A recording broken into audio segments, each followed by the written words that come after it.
G'day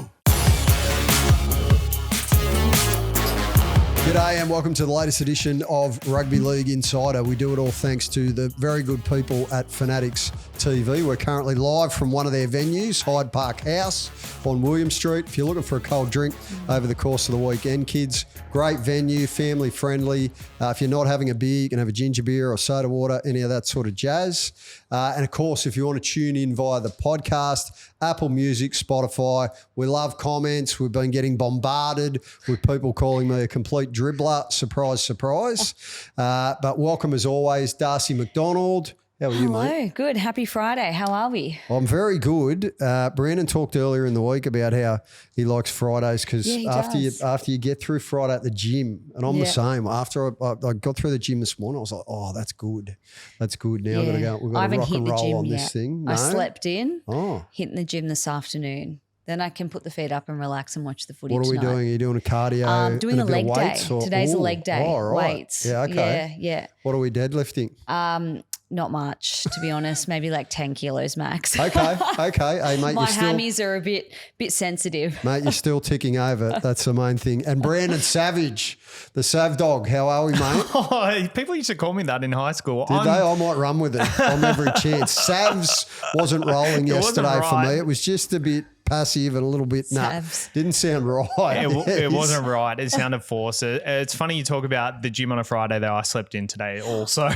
So I've been very good this week. Went every 4 days. I usually go on Saturdays and Sundays though. So a day off probably doesn't do me too bad. Day off doesn't hurt. I'll tell you what, it is good if you can keep rock and rolling through it the entire time as well. Won't hurt you. Nobody ever died of hard work. I figured that out the hard way. Now, let's crack into it. And a little bit of a funny one off the top. Billy Smith out of tonight's game because of an e-bike accident.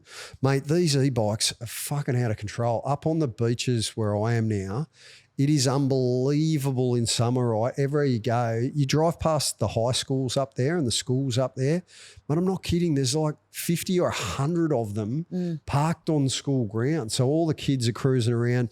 Unless you got a Darcie, you're not cool in the gang and you're not one of the flash kids. What do we make of this? I feel so sorry for Billy Smith. That guy cannot catch a trick. He is always injured. And this one, like not even a footy injury. He was probably just going down to get a coffee or something at the entertainment quarter. If you're hovering around the Roosters headquarters, you're always seeing the players on the e-bikes heading down or the e-scooters to head down to the entertainment quarter, get some lunch or whatever. I don't know what's happened, if he's collided with someone. I know someone who actually was driving past at the time or after the incident and saw a lot of people gathered around him. Thankfully, he's okay. Could have been worse, but he's out of this week and I think next week. As well. Because apparently I read in the post, so he's obviously managed to whack his bonds hard enough that he's been ruled out for that 11-day mandatory stand-down period. But, and did I say he needed stitches? I don't know. I didn't hear that, but look, that's not good at all. But look, he had Egan Butcher, who will feature in that blockbuster tonight for the Chooks against the Bunnies. I'm hearing that's sold out, or it's going to be that's going to be an awesome atmosphere, very close to being sold out. But Brandon, have you got a Darcie, my friend? A Darcie? What does that mean? An e-bike. Oh, no, I don't have an e-bike. You're not cruising around on the e-bike, mate? No, I was in Queensland though and I needed to go to the airport and I decided to take one of those e-bikes and I put my bag in the front basket and it was such a balancing act having my bag in the front basket and riding. It was so fun to ride though. It's a motorised one, yeah? Or not a motorised one? Yeah, they're motorised. So they're like, you treat it like a normal push bike and then it just kind of gives you that extra So you still boost. pedal? Yeah, you pedal, but it's like it's so smooth and assisted. Wow. That makes sense. So it's like swimming with flippers. Yes, that's that perfect. Is good fun. That's a perfect. I love I in love the surf with a flippers. pair of flippers. You're laughing because you can body bash on I every feel like wave. Ian Thorpe. Yeah. When I'm swimming with them. But like you said, Dus, I feel for Billy Smith because he's had a wretched run. I think at one stage the Chooks actually medically retired him. Can you remember that?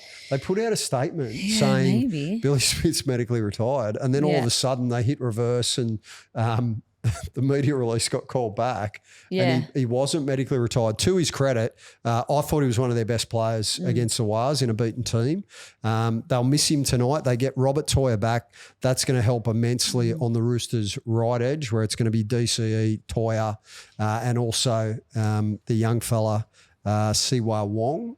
So I think I can see what Robbo's trying to do. He's trying to give him a little bit more size and strength and starch on that side of the field, because the Bunnies' left edge is going to be throwing plenty of artillery and plenty of questions at him. But just going back to the e-bike, so Egan Butcher's on it as well. Billy gets ruled out. I'm hearing the Chooks privately aren't overly doing cartwheels about it. Well, of course. Like you've got a player that's going to miss 2 games for an injury that had nothing to do with training or playing. Yeah. Have you got an e-bike, Das? Absolutely not. Have you been on one? Absolutely not. What about a motorbike? No way. I am not coordinated. Actually, the closest thing I've been on is a moped in Bali. Okay. Yeah, I sit on the back of the mopeds in Bali, and it took me a long time to be able to strike up the confidence to do that. Yep. I'm not coordinated enough to be running an e-bike. Okay. Yeah, maybe I could sit on the back of it. Well, I reckon you might get a surprise. You'd be You all right. reckon? I don't know. What about you? Can you ride a motorbike? Yeah, I used to have a motorbike when I was a kid. That was very What'd fun. you have? I don't know. I'm not very good with that sort of Dirt stuff. bike or- What are they called? PW50? 750. Is that what they call 750, them? yeah, that's all right. No, wait. You had a Forced 175. two-stroke. It was a 2-stroke. Okay. I'm so bad with like engines and Where were you? cars Still and out stuff. of Penrith or? Yeah, I was in Penrith. Yeah. So we used to Wow. Well, ride you got in, heaps of places to go out there. Yeah. and yeah, ride there them. was an industrial area in Erskine Park that I used to go to. Yep. That's all like filled up now, but I was about to say, is that legal or? it's not. They used to put like piano wires up, and people used to get like their heads not chopped off, but like like Yikes. big scars. Literally decapitated or almost. That'd nearly be the goal, wouldn't it? But Wow. yeah, no, people got really hurt from doing that sort of stuff. So, Mate, savage by name, savage by Yeah, nature. it's a brutal That's, childhood. yeah. but the e-bikes, it's up there with one of those injuries like the Tommy Turbo in the shower, yeah. the Isaiah Tass playing bush footy and getting his ACL done. Like, Yeah. Well, Tommy Turbo in the shower was That complete was- BS, yeah. right? We all saw the vision that The came Corso, out yep. afterwards. That was the mad scientist Desi Hasler at his absolute best, expecting that people were going to buy that Tommy slipped in the shower and done his hammy.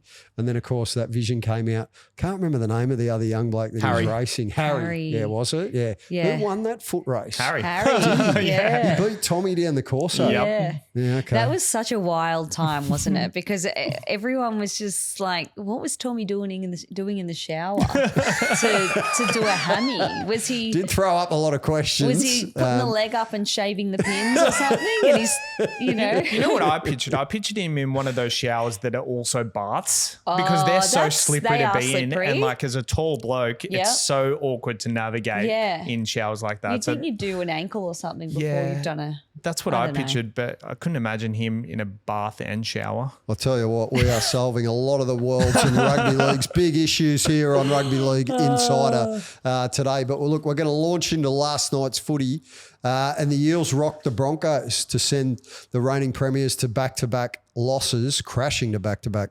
losses.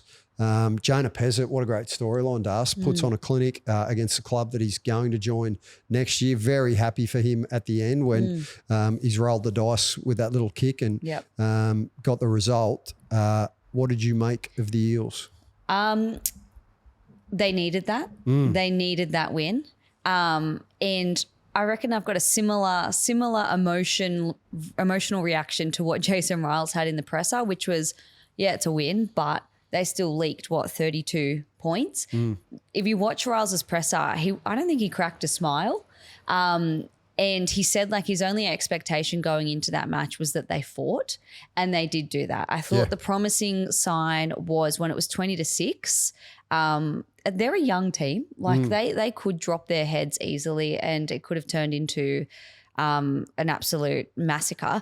But they didn't drop their heads. They fought their way back, took the lead, and put the icing on the cake. So there is a lot of positive signs to take out of that. Their defense still needs a lot of work, and I don't think Jason Riles specifically said their defense, but he kept pretty much after every question he was asked in the presser, he kept going back to there's things to do.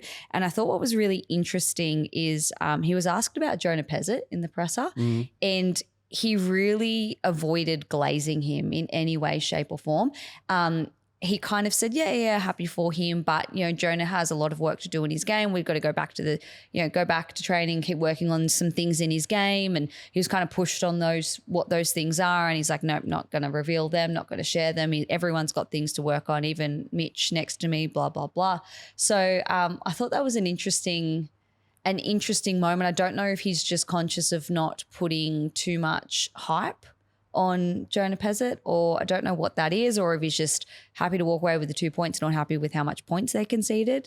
I reckon he's playing a bit of poker, mate. Yeah. I reckon that he would have been, he likes banging the glass. I like that about Rolsey. When the Eels are up and about, he gets a bit of motive and he shows a little bit of what's going on internally. I think he was playing poker with a lot of his press conference. He would have been absolutely doing cartwheels and clapping with his feet. 20-6 at Suncorp, they trailed. They looked like they were going to get another complete clinic and rinsing put on them, a la the Storm 1 week earlier. And then all of a sudden, Kelma Tuolangi takes the headgear off. What happened to the headgear? Did he just decide he must have, I don't know whether he got too hot or the strap on it broke. Mate, never wear it again. Yeah. No. Because that's the best game that I have ever seen him play. He single-handedly turned that contest on its head when he just got the ball 25 metres out or whatever it was and just barged and stepped and powered his way through 4 or 5 awful Broncos defenders. And that turned the game, because that then meant, I think it was tries 33rd minute, 36th minute, and then just before halftime as well. And all of a sudden, Parramatta, a scenario that no one saw coming, especially after the opening 20 minutes. That was a blitzkrieg from the Broncos. They were in the zone. I thought they were dead set going to put 50 on Brandon, but I know one man who's going to be up and about is my man, the Savage over there, because he's been talking up Parramatta a lot over the course of the last couple of weeks. And, well, mate, they did you proud last night. I feel very smug right now, but at the same time, it was a disappointing start, and I think they've still got a lot to work on. Kelma Tuolangi at the start, even though he had a blinder, he had some really poor defensive reads at the start. He fell over for the first try. I thought their edges were still quite leaky, but that's the confidence they needed to get going. That's what they delivered last year. And I think they just needed a game like that to find their rhythm this year. I think Kelma Tuolangi on the right kind of solves a problem. It allows Jack Williams to maybe stay in the middle if he needs to. I'm quite happy with the performance from them, considering I've hyped them up all season. But at the same time, I do agree with the Rails. Someone like Pezzett has a bit to work on. He did that kick for the corner for Josh Adokar where Sean Russell scored. It was early in the tackle count. It was a risky play that he didn't need to do when they were attacking the line. So there are some parts of all their games that I think can be worked on, but it's good signs. I'll tell you, I reckon the best positive out of it for the Eels is you often hear champion playmakers talk about, you see the true test of character and the real advantage of halves when they are able to find a way to win off the back foot. Well, the Eels were absolutely up against the wall. Like at 20-6, when Payne Haas scored, Jordan Ricky probably should have scored. Yep. That would have blown the scoreline out even further. Madge would have been absolutely chewing and spitting broken glass everywhere after blowing that lead. But, yeah, I thought Moses and Pezzett both combined really well. Moses in particular, there was a pivotal moment leading into, I think, the second try, which I think Iongi scored that. And Parramatta got a penalty and Moses was like, bang, give me the ball, roosted it downfield. And then you could see he was just marshalling everything and getting everyone in a position. And then boom, Iongi, he was another, we hyped him up last season and we talked him up plenty of times, but with the ball in his hands, lightning quick, very dangerous, very elusive. And I thought he submitted a really strong performance too, Darcie. Yeah, I really rate Isaiah Iongi. Did a decent apprenticeship in New South Wales Cup with the Panthers, obviously the road to the number 1 jersey was blocked there.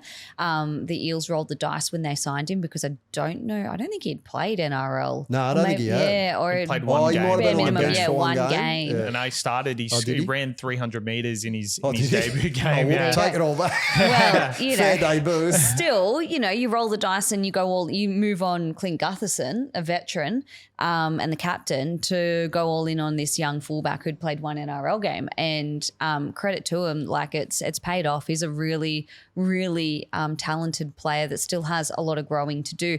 What I liked about Jonah Pezet and Mitchell Moses is Pezet shows he's got the confidence and creativity to be able to take a bit of pressure off Moses. He doesn't have to be the man that has to come up with the play on the spot to deliver points. Pezet can do that, which is going to allow Moses to really see the game for what it is and take control when he needs to.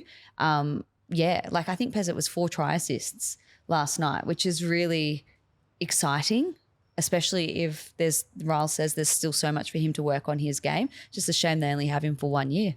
It is, and the Broncos, I mean, that's where only rugby league can serve up a narrative like that where, Pezet's playing against a club that he's going to join and he's been earmarked as the heir apparent to replace Adam Reynolds, and then he somehow manufactures a miracle for the Eels at Suncorp in front of a very loud crowd, or they were vocal early on until they were silenced by the wave of blue and gold. And I don't reckon anybody, when it was 20-6, I do not reckon there would have been too many people watching that game who would have given the Eels a snowflake's chance in hell. They simply looked gone. So, look, well done to Parramatta. I think you make some great points, mate, about the way that combination with Moses and Pezet is building. They showed one really nice touch early on against the Storm, and then they were just the whole side. They were playing off the back foot, and the forward pack got completely steamrolled. But they weren't able to really have too much influence or impact on the game aside from early on against the Storm, whereas last night, really positive signs and good things to build on. I think Rolesey's playing poker at his press conference. Now, champs to chumps, the Broncos, 0-2. Look, I'll tell you what, it's going to be a long week because what day are they playing Melbourne, Brandon? So that's who the Friday? Broncos. That's who the Broncos have got in round 3 in Melbourne. So it doesn't get at Amy. Jesus so Christ. it doesn't get the assignments don't get any easier. But they completely imploded after leading 20-6. As we've said, look, they should have put a clinic on, and they certainly should have been collecting the 2 points after the way that they were dialed in and so dominant early on. Reece Lightning, look, he lights it up as usual, but then he had some other howlers. He's got some errors in his game, rocks and diamonds. He does have errors in his game, but when you need points. You know what? If I'm Madge though, and this was a big debate and topic of discussion last year and a real focal point within the media, was, Madge has got to talk to him. He's got to cut the errors out. He's got to rein him in. He's got to pull his horns in, not let him, just have license to. No. When you're like Reece Walsh and you can do what he can do, things that very few players in the competition can do, and we saw it in the final month of last season when it mattered in September in the finals. The clinics that he was able to consistently put on and the way that he was able to lead the Broncos from deficits to grand final glory was different gravy. I don't think we've seen an individual player go on a run like that in the finals probably since Jared Hayne virtually dragged the Eels single-handedly to a grand final in 2009. Nathan Cleary's done it in a different style of structured way, but Reece and just the individual things that he can do with his speed and his vision and the fact that he's prepared to take risks like at the end, his banana-looking chip kick, and the ball just seems to bounce perfectly for him. He's got that knack. He's got that knack. He's the king of the kids. He is the most popular player in the game right now. Has he got his own YouTube I think channel? he does. Yeah. He does, right. yeah. Is it big? I assume so. What's he do on there?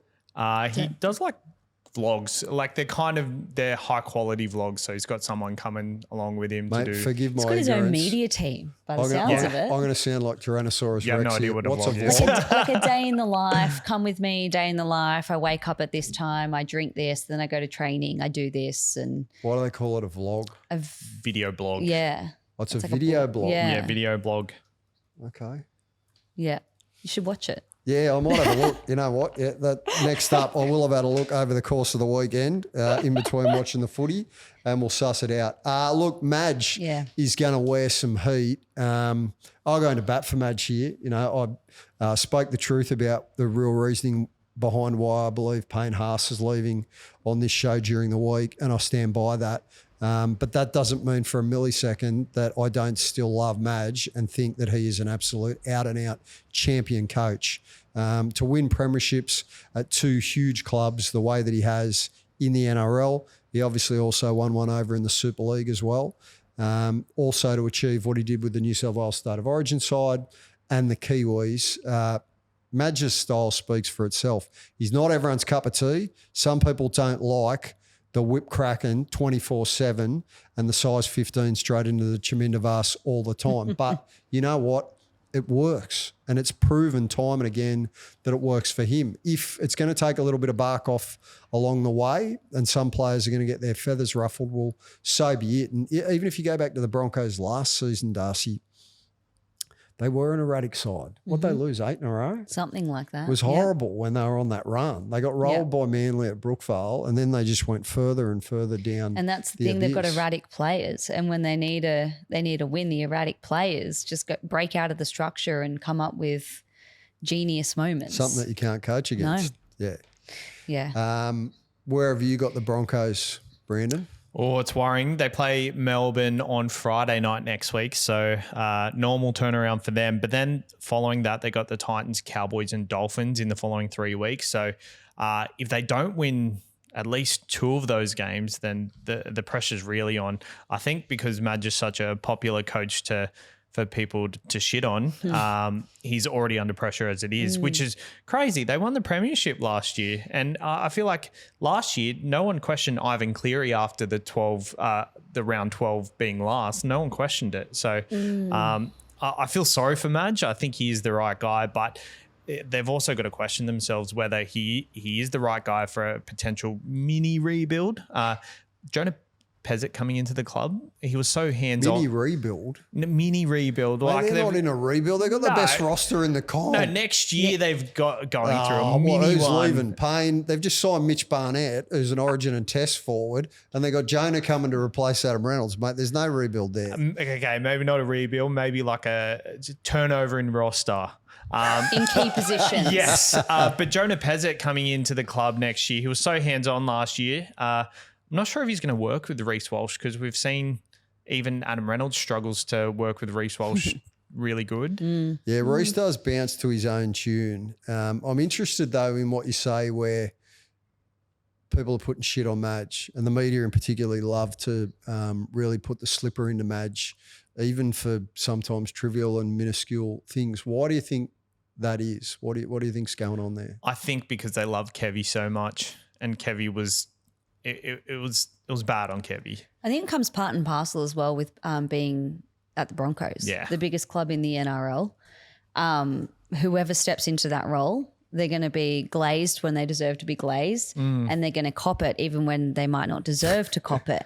And then I think as well, particularly Madge, the Tales of Tiger Town as well, probably has people that want to put shit on him. Yeah, which I reckon's unfair because Madge didn't want to do Tales of Tiger Town. Yeah. I understand why Fox wanted to do it because it was sensational access, right? Never seen before. Yeah. Fly on the wall style of dressing room access all areas. But it didn't do Madge's reputation any favours. Ultimately, he was sacked the season. Was it the year after or the year after that? I think the year after that. Was it the year after? Okay. So he got through Tales of Tiger Town. But Madge is a damn good coach and they're hard to find. He's hired to win a premiership. He does it in his first bloody year when he lands at Red Hill. I really don't understand why people are trying to scrutinise what he's doing with the Broncos. I think you raised a great point, Darcie, that club is the biggest, like whether you like it or not. And it was funny. Until I'd spent time in Queensland and in Brisbane, I didn't have a full appreciation for how big the Broncos are. Like the Broncos run that town. Like they are totally the kings of the hill. Yes, the Dolphins are also located in Brisbane, but Redcliffe is they might as well be out at Goulburn. Yeah, remember when the Broncos got the wooden spoon and fans threw their jerseys? And the spoon at the front door, like that tells you everything you need to know about it. Does, yeah. And Springer, the bloke who's been there for 100 million years, good fella. Shout out to Springer. He had to go around and pick all the spoons up. He was the bloke who got the gig. He cooks the barbecue every time that they have their final training session.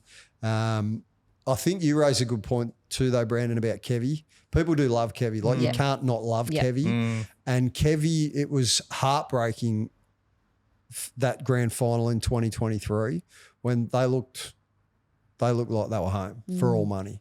And then the following season, well, you know what? That's why they're under the pump now, and that's why Madge is under the pump now, because history could be repeating. And I think people are looking at what's happened previously, even though it was under a different coach, and going, well, hang on. The risk and the danger for the Broncos has always been that there's a perception, whether they like it or not, that they're rock stars, that they got, a little bit too much swagger. Look, personally, Reece Walsh's daughter paints his nails, mate, rat's ass. I couldn't care less about it. But that sort of, like some people struggle with that. But they do have a bit of a bounce about them that can be perceived as maybe they're getting a little bit ahead of themselves. All the success that they had last year, then to get rolled in the World Club Challenge and now start 0-2, I can kind of see where it's coming from. I thought it was interesting as well in Madge's presser. He said that they didn't stay mentally tough. They're up 20-6 and then they weren't mentally tough enough to go on with the win. And then one thing as well that stuck out to me, and it's something I've questioned as well, I think it was Pete Bedell that might have asked it, is hunger a problem? Are these boys hungry enough to win another premiership? Great question.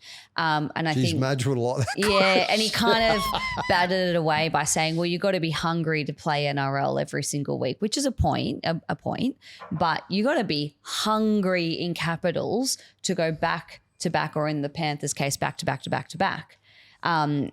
But I've got a couple of stats that I want to reel out thanks to Fox Sports Lab. This is normally Brandon's domain. I know, you've been in the lab, have you? No, well, it popped Look into out. my inbox and it made my eyes kind of prick up. So the Broncos have conceded 66 points in their first 2 games, and that's the most in premiership history by defending premiers. Shit. Yep. And then That's another not one. great. In NRL history, so back to 1998, 116 teams have started the season 0-2 and only 3 have recovered to win the premiership. Do we know who the 3 were? Oh, they're in my emails. No, that's okay. Yeah. Don't worry. I think one was Manly and maybe a Penrith or something like that. But yeah. Too early doors for me to be Of course. Putting the pen through the Broncos. Not prepared to do it, especially given the depth of that roster.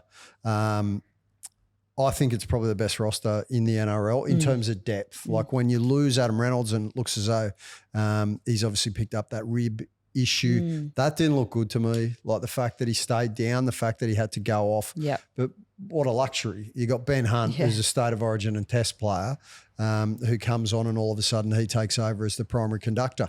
I'll tell you one bloke, Brendan, or a couple of people for the Broncos who I thought had a tough night and an ordinary night. Ezra Mam and Gemmet Shibasaki. That surprised me. I don't know if you've noticed that previously, but Shibasaki was one of the best stories of the year last year, to come from a train and trial contract to winning a grand final, winning a State of Origin series, and then playing for Australia on the Kangaroos tour and winning an Ashes series and playing in all 3 games. He couldn't have done anything more than what he did last year. But I thought last night, I don't know, look, maybe he was crook, maybe he was just having an off night. Parramatta found him repeatedly. He and Ezra Mam, they really targeted that Broncos right side defence. Yeah, for sure. Left side defence, sorry. Left side defence. He could nearly be the poster boy for the Broncos side in terms of complacency. Like, however he's traveling, he was high and mighty last year. He overachieved massively. And the way he's come out this year just seems like it represents the whole Broncos. I think Ezra Mam had a pretty good week last week. This last night was poor, but I feel like that's what you get from Ezra Mam. Shibasaki really built his game last year on consistency and just being strong week in, week out. So it's a bit of a worry. I did hear Nathan Cleary on a podcast the other day say that they realised in the preliminary final last year that they weren't the fittest team in the competition anymore. The Broncos were. Wow. So I just wonder if they're kind of trying to build to that rather than Probably. but after all the reports from the preseason and how hard it was, I can't imagine why that's an issue right now. It just seems like it's something in the head that is not getting them there. I don't think the issue for them is physical, and Madge alluded to that in his press conference last night. I think it's definitely the mental side of the game. I think when they got to 20-6, they just went, okay, sweet, we're back in the groove here and we're going to carve up and we're winning this game. So rat's ass, whatever. And you can't do that in the NRL. And to your point about Ezra Mam, Brandon, I thought you raised some very fair points. I like the way that when the game was in the balance, I think it might have been 32-30 to the Eels, or maybe it was 32 all, and the Broncos were trying to win the game. Look, Ezra took a risk and he's gone for the chip and chase play. It didn't rock and roll. It didn't come off. But at the same time, I like the fact that, you know, in those scenarios, you want your playmakers, your best players prepared to take those style of risks. Ultimately, Iongi was too good and too quick and managed to fight his way back out of the in goal. But I thought that's still a positive from Ezra. But look, it's going to be a long week for the Broncos. They got to bunker down. They've got to travel down to Amy. Actually, mate, I'll give you another little steer here.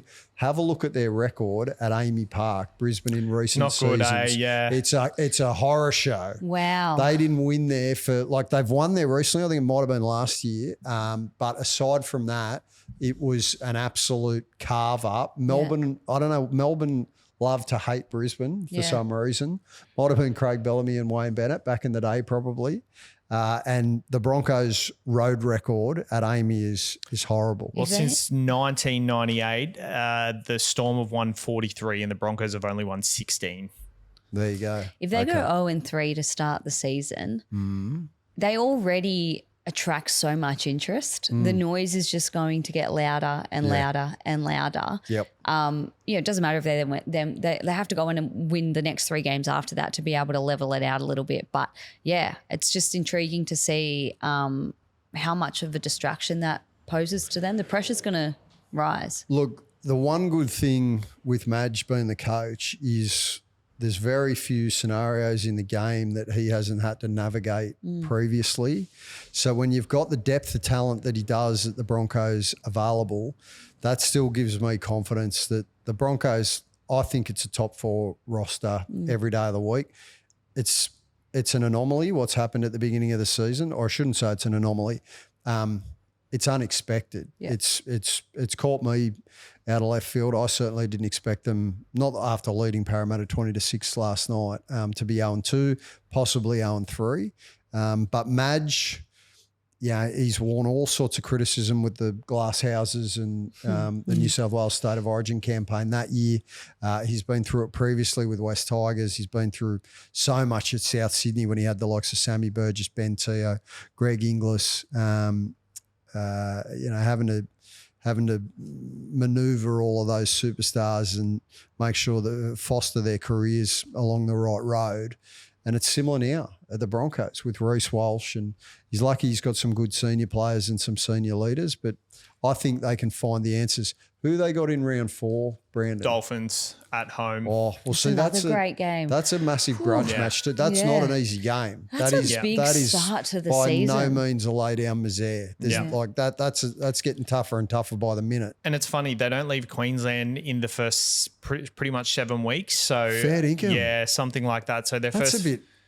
Well, obviously they went to no, they were in Queensland last week. So yeah, because they're playing the Dolphins, they're playing the Titans, and they're playing the Cowboys in the next 3 after Melbourne. So they're staying there for a little bit. So if they don't win most of their games in this next little period, then they all of a sudden, it's all of a sudden a concern. I love Madge, by the way. I love what he did for New South Wales, but is it a concern that his whole career in terms of South Sydney Rabbitohs, it was very short-lived. They won a premiership and then it fell off. New Zealand, it was only a short period. It's a small camp, same as Origin. And also the Tigers, he got them to 9th, which was massively overachieved for their roster considering what they've done in previous years. Has he got what it takes to go get through this? Like there's no history. Madge, you raise a great question. As I've said previously on this program, Madge is a brilliant coach, awesome coach. If you had to hire a bloke tomorrow that you want to try and win the comp as quickly as you can, Madge is right up the top of your list with Craig Bellamy and Wayne Bennett. Is it a concern? It probably is that he was able to have so much success in the first season. Like in 1 year, he's done the job that he was hired to do in 3 years. So now the test for Madge is, okay, well, how do I get it to be sustained? I've proven that I can get him to the top of Everest. We can win the Proven Summons Trophy, but how do I actually now tweak whatever the right wording is to get the system, to keep the system humming? I've got it to where it needs to be, but I need to be able to sustain it. It's funny during, you mentioned when Madge was coach of the Blues, I remember saying at the time, and I said this to him personally, I didn't want to, this is your sweet spot. Elite players, short camps, and the absolute pinnacle, jewel in the crown of the game, right? This is where you belong. And he's like, yeah, mate, the but intensity. But he's the way Madge is wired, he's so, intensity is a great word, right? He's so wound up. He missed the day-to-day, week-to-week clubland. He wanted to be back in so badly. Like he was, even having done what he did with New South Wales and becoming the first side since 1995 and Gus Gould to be able to come from 1-0 down in a series and win a series on Queensland soil, he still just had this itch that, no, I've got to get back into clubland. I love club. No, I want to be in the roller coaster every day, every minute. Wow. That's just how he's wired. And I love him for that and I respect him for that. But you raise a great point, Brandon. It's going to be a fascinating watch. And you know what? That's why it's generating as many headlines as it is right now. All right, speaking of headlines, I'll tell you what, we've talked underwater with a mouthful of marbles about the Broncos there. For a good, but that's what the Broncos do. They can make anyone talk for half an hour. You get sucked into the Red Hill vortex and it's very difficult to wade your way out of it. Let's talk about tonight's game, 6 o'clock over in NZ. I'm pumped about this game because the Wars coming off a great win over the Chooks, the Raiders coming off an awesome win over the Seagulls at Brookie. So both last start winners. The Raiders, they've got a bit of a Kiwi flavour in their team. Joey Tarpanay, Matt Timoko, they always seem to bring a good game when they head over to New Zealand. Like I think for some of their New Zealand players, Kiwi-born players or Kiwi heritage players, it means a lot to them. They've probably got family over there.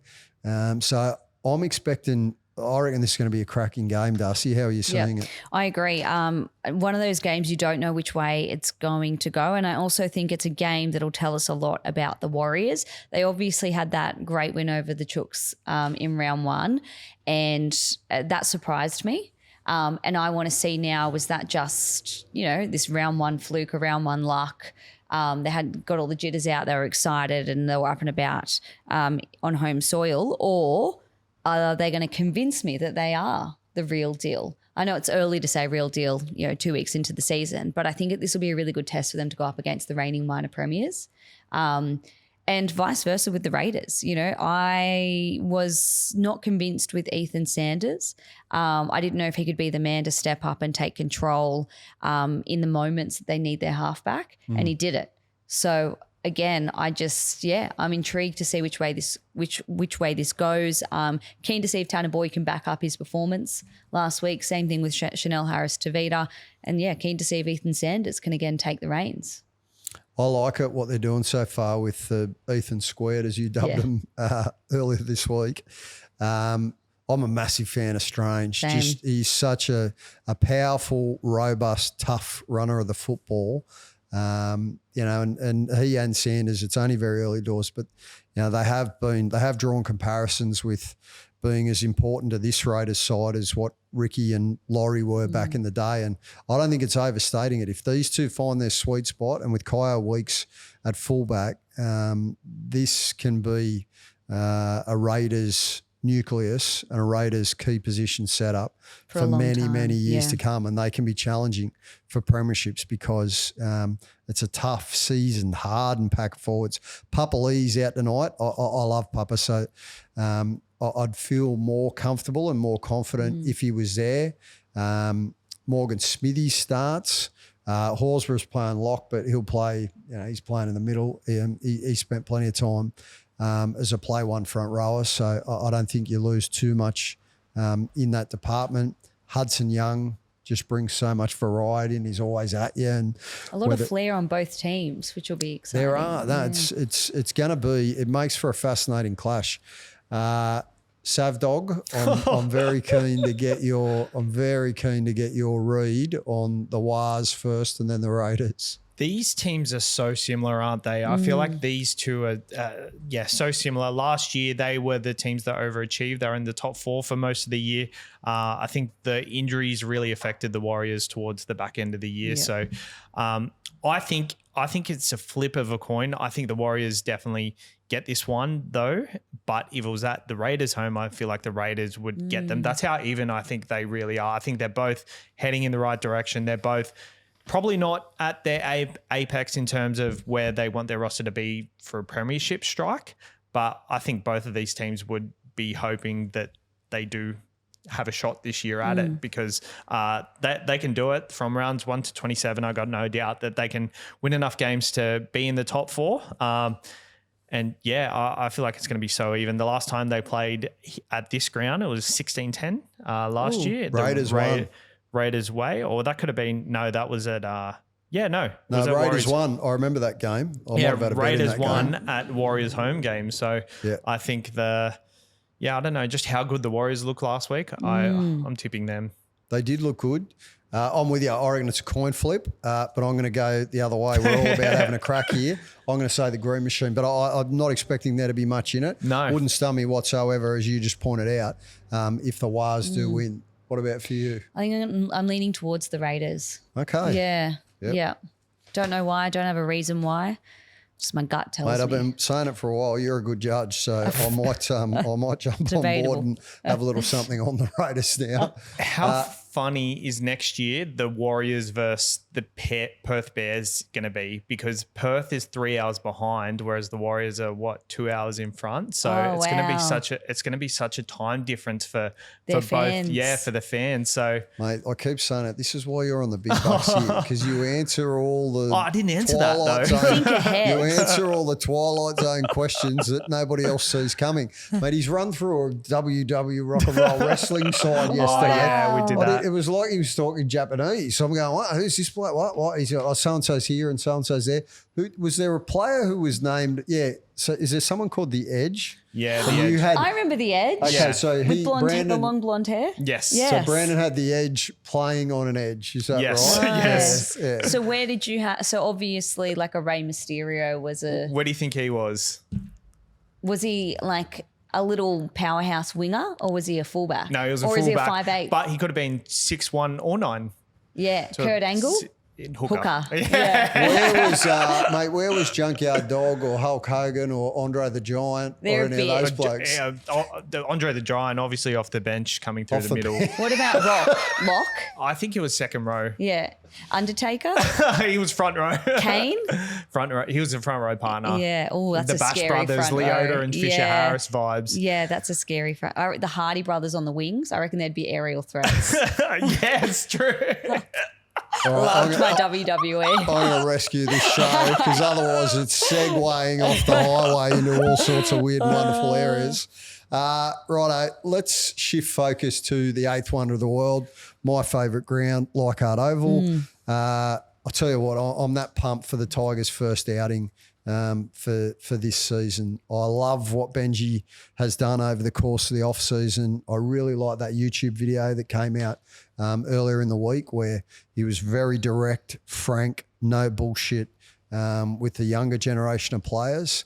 And I think there's reason for optimism, you know. What's your read, Darcie, on Benji's new hardline approach? There's no more Mr. Nice Guy. Yep. He's flipped the switch and he's in the zone. Look, he knows he's played under Wayne Bennett. He's played under Tim Sheens. He's certainly got enough experience with seasoned senior coaches. He knows what works. Yeah. What do you make of Benji's extreme makeover over the summer? Yeah, I think it's necessary. Like I've said previously, the knock on Benji was that he was too gentle as a coach, just from the outside looking in because of his, you know, holidays and family first, which, by the way, like no judgment, putting your family first. No, there's not, but I will say this on that, and I reckon he's learned a valuable lesson out of it. When you're an NRL head coach, you can't take a holiday. No, not mid-season. During the season. It's one of those gigs. Even if you have a giant clump of time off, it's the optics because NRL coaches can't sneeze without there being criticism or headlines. And, mate, there's always media ringing, asking where people are, wanting to speak to people, wanting to do interviews. Yeah. Whatever it is, I reckon Benji learned a valuable lesson out of that. I totally respect that he puts his family first. Everybody does in life. I don't know one person in life who wouldn't put their family first. But I reckon in that instance, he got it wrong. Yeah. The holiday just needs to be maybe like 1 or 2 nights down the coast. 100%. Yeah. Well, like you get the bye, so they all get during Origin period. Yeah. All clubs get there's a window where players might get 5 or 6 days off. Do it then. Keep it but and don't keep go it, to Fiji. Yeah, keep it local. Yeah, 100%. Stay on Australian soil. Yeah, Mollymook, Townsville. Beautiful Hymes Beach, stunning. Beautiful down there. Outstanding. But yeah, I think it was very intentional to release that video prior to round one. Mm-hmm. I think it gives the fans what they want, that their coach means business. And like I said previously, it's now up to them to back it up. And they've talked the talk, now they need to walk the walk. There's so much anticipation. We've seen all the other teams in round one. We haven't seen the Tigers. And I'm just I'm intrigued to see, are they going to go up another level this year? They're doing it on their home soil. They're doing it against a team that's coming off a loss and looked a little shaky. They should win this. They need to win this, I think. I'd like them to win it. Yeah. I'm not going to be overly confident because I think the Cowboys, after firing blanks in Vegas, have a point to prove. I'm expecting them to really come to play because Todd Payten won a premiership with the West Tigers 2005. He knows what a hostile, torrid environment Leichhardt Oval can be, and he will have schooled his players up all week about what to expect. And it's a damn good roster, the Cowboys. Like in reality, that's a roster that should definitely be playing finals. We're going to get to that in a second. But for the Tigers, similar to yourself, Darcie, I like the fact that Benji was showing people who was the boss when they were strategically agreed to release that YouTube media clip on Monday. I like his new approach. I like the fact that he's speaking about it publicly and he's letting people know that he's not going to be walked over. And the best thing that the West Tigers can do, and please to the Holman Barnes ownership group, no one gives a rat's about you blokes. Just wear your blazers, eat your party pies, put your tie and your pin and everything in and stay out of the way, right? Please, to the Palookas on the Holman Barnes, because that is the only thing that can undo what Benji's trying to build at the Tigers is the Palookas who want to get their names in the paper and ask for pay rises and all that sort of bullshit. Just stay out of the way because it's not helping. It can't be helping the playing group. It's certainly not helping the media narrative. So the less we see of the front office, the better. Brandon, your read on the Tigers? And have you got, I asked you this earlier in the week, so I know the answer. Tell me you've got Macassini in your Supercoach side. Oh, yeah, of course. You haven't traded him out? No, you cannot trade him out. He's like, he reminds me of Stephen Crichton. Yep. I know a lot of people have said that, but just reminds me so much, and I love him. I'm playing him in my Supercoach side this week. You can bench him if you want, but I think he's a very good option to play. I love the Tigers. The video because we put a social media video up for us reacting to it the other day, and that was one of our better performing videos. So a lot of people in the Tigers community are getting around it as well, and it's kind of like 75 hard, where you post it online and you're keeping yourself accountable and posting online that you're doing it, you're keeping yourself accountable by coming out and saying, I'm doing this and this is how we're doing. So I like it, and I think the Tigers do well. I think the Tigers win. I'm excited for the Tigers this year. They give me very similar vibes to, let's say, maybe Parramatta towards late last year. Yeah. Promise. Run me through 75 hard. What? You piqued my interest. I know what it's. So you're off the drink, right? Yeah. So it's kind of like it's mainly a social media thing. Hey, like where people commit themselves to not drinking, eating good. And you have to exercise? Exercise twice a day, once inside, once outside. I'm reading 2 books a day or something. So reading 2 books a day. Yeah. And not full books. Posting it on social media. Sorry, two paragraphs from books. 2 paragraphs. Yeah. Say, Jesus. I like the cut of it until you said that.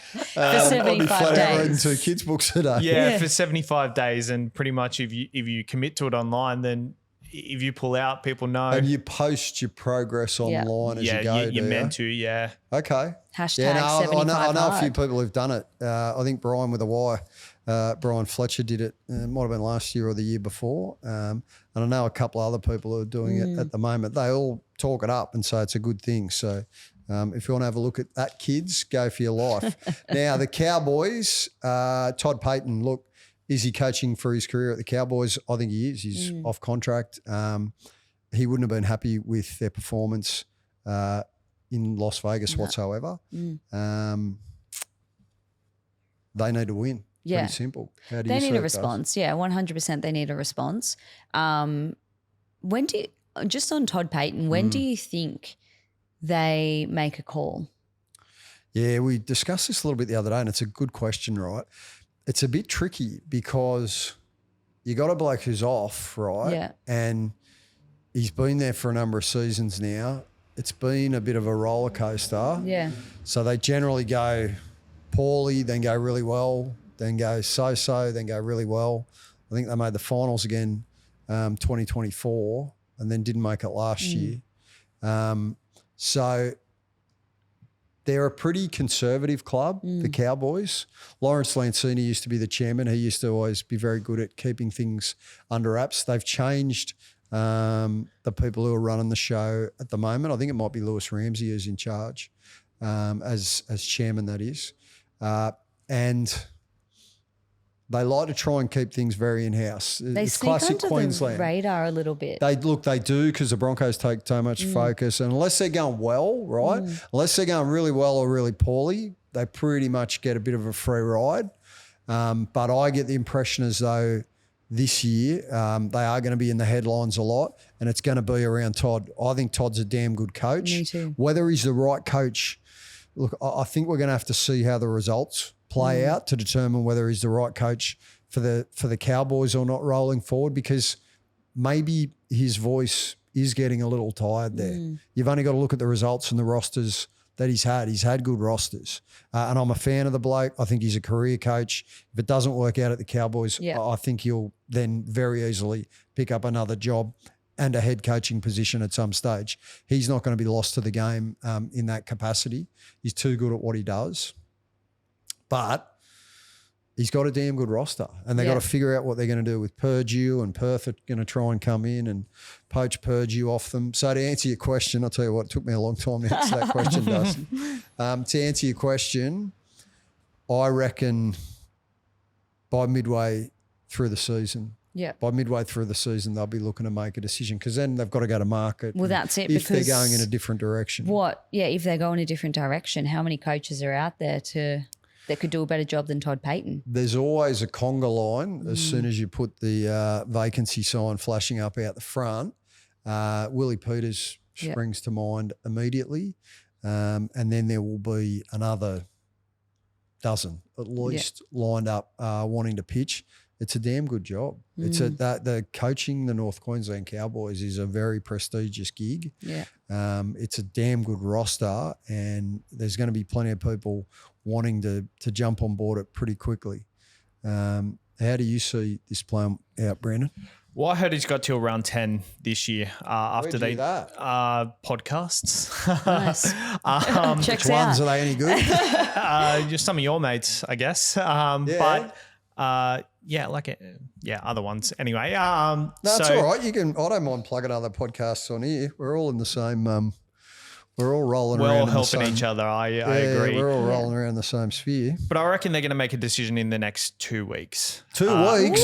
Well, yeah, because think about it. Their first 3 games were Newcastle, Tigers and the Titans. So if they don't win any of those games, they go into Melbourne, Dragons, Broncos, Manly, Sharks, Dogs, Para, Roosters. So it gets harder. It gets harder. If he doesn't win any of these games, then I feel like they're going to make the decision behind the closed doors then, and then give till round 10 to do it publicly.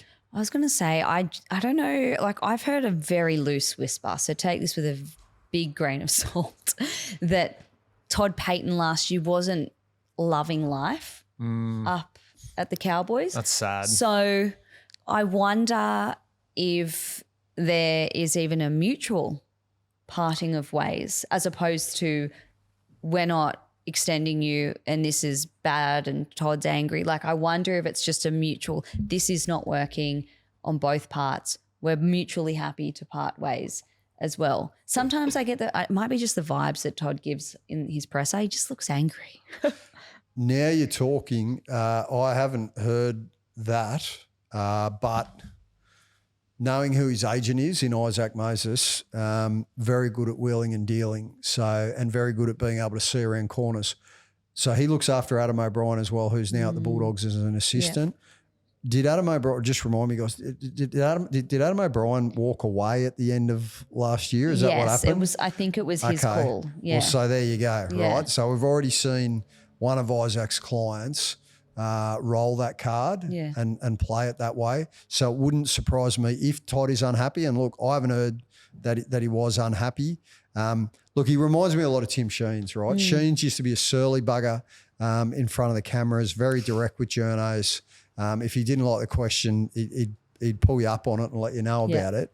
And Todd learned under Tim as a player. So he's just straight. He's straight to the point. He is. But then players love him. He seems like a great knockabout, relatable dude. I think he's very. Look, I'm sure that he is popular amongst the Cowboys playing group. I have heard, and this is good, Mal, that he has ruffled a few feathers at times amongst the playing group. You can go back to the Jason Taumalolo scenario, which is, sort of fair way in the rearview mirror now. More recently, I don't think Reece Robson was loving life up there, and that's part of the reason why he switched up and he's ended up at the Chooks for this season, even though he's injured at the moment. But as you know, you've been around footy clubs many years. You're not going to get on with everyone. You're never going to get on with all your teammates. You're never going to get on with all the coaches. There's going to be times where you button heads. There's going to be times where you have blues. That's life. I think Todd's a damn good coach, but I do think they missed a golden opportunity the year that the Eels beat them in a prelim up there on home soil, 2022. And then Penrith rinsed Parramatta in that grand final. The Cowboys missed a golden opportunity that year. I thought that was a real opportunity they could have gone through that window. I like Todd Payten as a coach, and I think what he did at the Warriors was very good in his interim there. I think he's got a really good roster, and I feel like that's why he's under so much scrutiny, but I don't think it's the perfect roster for him. I think a Warriors side, a Canberra side, or even a Bulldog side would be a perfect roster for him. He's more that gritty style of footy that he would coach. He's not. I would say his coaching style wouldn't be leaning towards what the Cowboys can offer, which is real spark attacking footy. You need a guy like Kevy, who can just allow the players to be happy, be free. It's just not his style of coach. It's not a knock on him at all. I think he'll have a good future still in coaching. Yeah, I rate him as a coach. Yeah, see, I disagree with you on that one based on the fact that he cut his teeth under Sheensy as a player, right? Mate, Todd, I've noticed in the way that the Cowboys play, and they have attacking absolute weapons in Drinkwater, in Purdue, Dearden. I love the way Tommy Dearden He's plays. one of He's my always at you. He's like favourite he's like a little blue heel, a cattle dog. He's just at you all the time. But I actually think that Todd, as much as he talks up defence publicly, I think the style of footy that his teams have always played lends itself to that he cut his teeth under Tim Sheens, that he came through and was educated about the game primarily. He played under Ricky as well. He was at the Roosters when Ricky was coaching at the Chooks. But primarily, Todd cut his teeth under Sheensy, and a lot of that generation of Tigers players, Benji's another example now, they still lean towards that flamboyant risk-taking style of attack, which is great for the game because it promotes exciting footy. We don't want to go back to the Melbourne Storm WrestleMania when it was just all chicken wings and trying to decapitate blokes' heads off every 10 seconds. That was a snooze fest. But anyway, we've dribbled long enough about the Cowboys. So we're going to segue into our next segment, which is the Friday fill-up. We're going to try and tip you guys a multi for the weekend. You've got to speculate to accumulate, but of course, gamble responsibly, please. Kids, don't bet what you can't afford to. Darcie, I'm going to give you first roll of the dice. Yeah. So I'm backing the Dolphins to beat the Titans comfortably and Selwyn Cobbo to score a double. I don't think. What's that paying? Wouldn't have a I clue. like that. That's going to be a monster. She only said one try prior. Yeah, So. I know. I added an extra. I just can't see the Titans stopping Selwyn Cobbo. Selwyn, I thought Selwyn was good against Souths, I think he's in for a good season. It was a bit weird seeing him in different colours. Yeah, isn't it? It was. Took me a little bit of getting accustomed to. How do we go with a price, Brandon? What are we looking at? I'm still getting up the. I'll tell you what, if this does get up, this will be a fill-up. Now, we should point out as well, we're going to keep score over the year, okay? So Warren Livingston has generously volunteered to give us a pineapple each, Has he? $50 each. Wow. Which we will be outlaying on the Rugby League every weekend. That's in the advent of a sponsor at this stage, which I'm sure we're going to be getting lots of different gravy sponsors on board. And so we get a free throw at the dartboard. Okay. I like that. I think that's going to be quite fruitful. How much is it paying? $3.60. Is that all? For a double? It was $1.95 for Selwyn for one. just one. Is it Yeah. only $3.60? I actually reckon that's a little bit unders. I thought you might have been getting close to more up $5-6 mark. But anyway, we'll take it on board. Yep. Righto, Brandon, your turn to have a shot at the dartboard. What are you going for, mate? I'm going in tonight's game, Rabbitohs versus Roosters. Yep. I'm going Roosters 13+, as I said the other day. So Bold. I'm happy to put my balls on the line for that one. Big balls, big rewards. And Teddy to score, $4.50. $4.50. Well, that will be a fill up if it gets up. So Yeah. I like it, mate. I'm going to swim against the tide. I'm going the same game. I'm going Souths, and I am going Latrell. Anytime try scorer, that'll get you $3.75. So look, you could even go Brandon and me, and then if one of them gets up, happy days, you've covered your 100. But that's all we've got time for today. Make sure you tune in again. Next week, we're going to be here 5 days a week on the Rugby League Insider. That was awesome, guys. I enjoyed that. Good fun. What'd you think? Awesome. Great. Happy Friday. We waffled a bit at the end about the Friday fill-up, but that's all right. I'm sure it's going to take off. Enjoy your footy. Be good to your mum, and we'll see you again soon.